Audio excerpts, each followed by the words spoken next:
Good evening, everybody.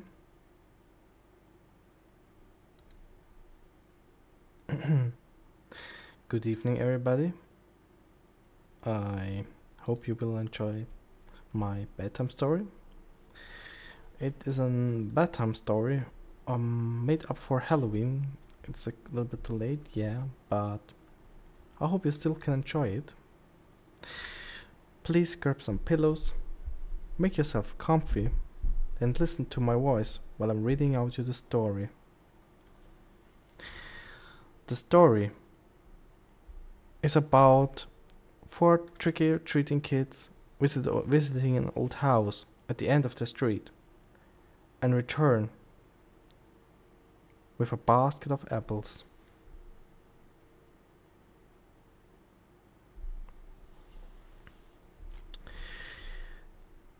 Let's begin. Lily, Libby, Scarlett, and George back to finish trick-or-treating on their own in their street. Lily the green witch with spiders and pointy head. Libby the vampire with scary teeth and blood-red cape. Scarlett the pumpkin, her face bright orange. And George the white creepy ghost with ripped bedsheet. Mom said yes. All the neighbors wanted to see their costumes, and most of them had plenty of treats. Just our neighbors in our street though. I'll get the hot dogs ready, so don't be too long, Mom called. And the four children went off to see what the neighbors had ready for them. The last house was Mr. Sims, and she had plenty. As they left, George looked along to the end of the road. Why not try the old house at the edge of the wood? It's creepy enough for Halloween. A waste of time. Nobody lives there. It has been empty for years. Libby shook her vampire head. Ghostly George didn't give up.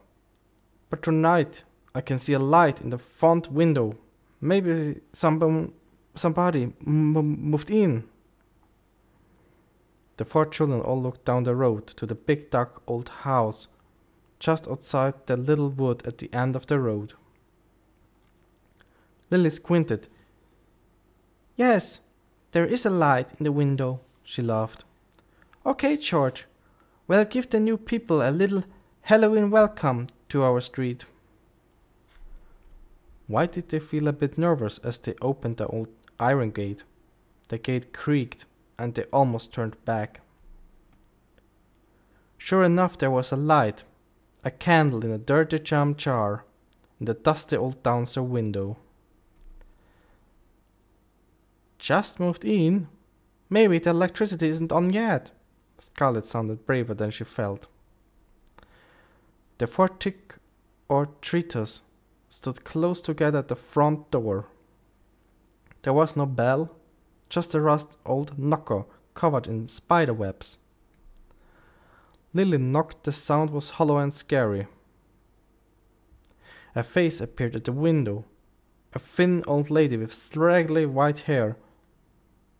The candle in the jar made her look like yellow and very old. Happy Halloween, the children mumbled, in voices that now were no longer so sure that it was a good idea. But the old lady smiled, a crooked smile, and asked, Who are you? Tell me your names. The children were polite and told their names, wishing the old lady a happy Halloween. All they wanted to do was to run. Apart from the pale yellow candle in the window, all around was pitch black.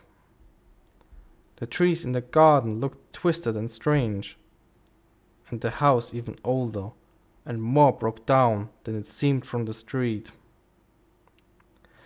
I have something for you, children, the old lady spoke slowly, and the candle flickered. Lily and Libby were holding hands tight. Scarlett and George were gripping each other's elbows. I've so many apple trees in my garden. The old lady smiled, but it seemed kind of twisted in the candlelight. Today I picked a basket full of the best and freshest apples. Her eyes fixed on each one of the children. Her eyes looked right through them. I hope some children might come to visit me. The children nodded. Thank you very much, Libby managed to squeak. In front of the door, the old lady lifted a bony finger and pointed out the window. Yes, thank you. It's very kind of you. Scarlet hardly knew what she was saying. She just wanted to grab the basket and run. We will bring the basket back, we promise, George added. But the other three glared at him. Lily spotted the basket quite near her feet on the stone doorstep, where they had just knocked. She hadn't noticed it before. Funny we didn't see them before, she mumbled, as she picked up the basket of apples, and the four children turned and ran the gate. Only George turned around for a moment. The house was dark again. The candle had gone out. Back home, Lily quickly dumped the basket of apples on the kitchen table. Then the children went to the counter for the delicious-smelling hot dogs. I hope you got plenty of treats, Mom smiled. Loads, Scarlet grinned. And the old lady in the big house at the end and on the road gave us a basket of apples, George told her.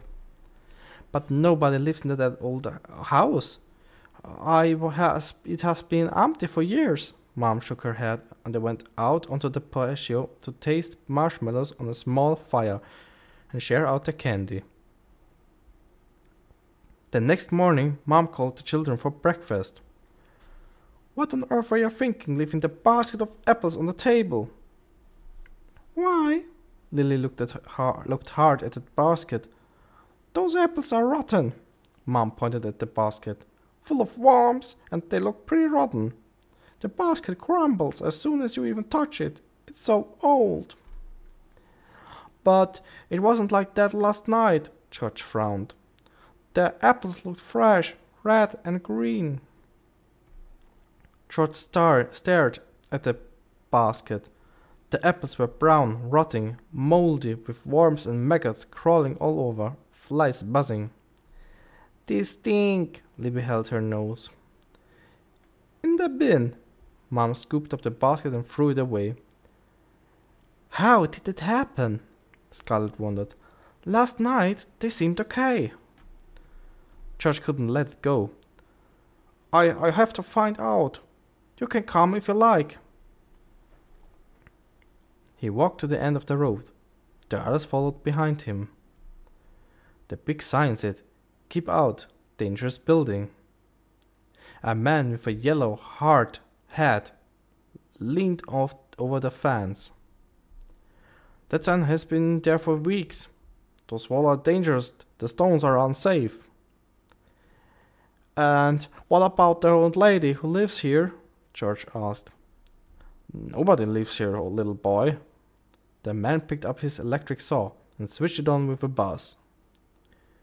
We are here to chop down all those old bent and broken old apple trees. They are dangerous and rotten too. You won't find any apples in the garden. George sniffed and wondered why he could smell the sweet fruity smell of fresh apples.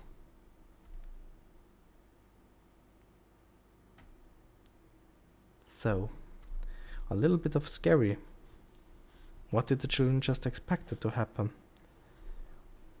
First they went there, got the nice apples. But at home they weren't apples anymore, were just rotten. Well, maybe they were just dreaming. Something you should do in a minute. This was my short story.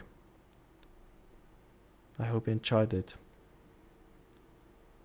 Close your eyes and dream about apples. Good night.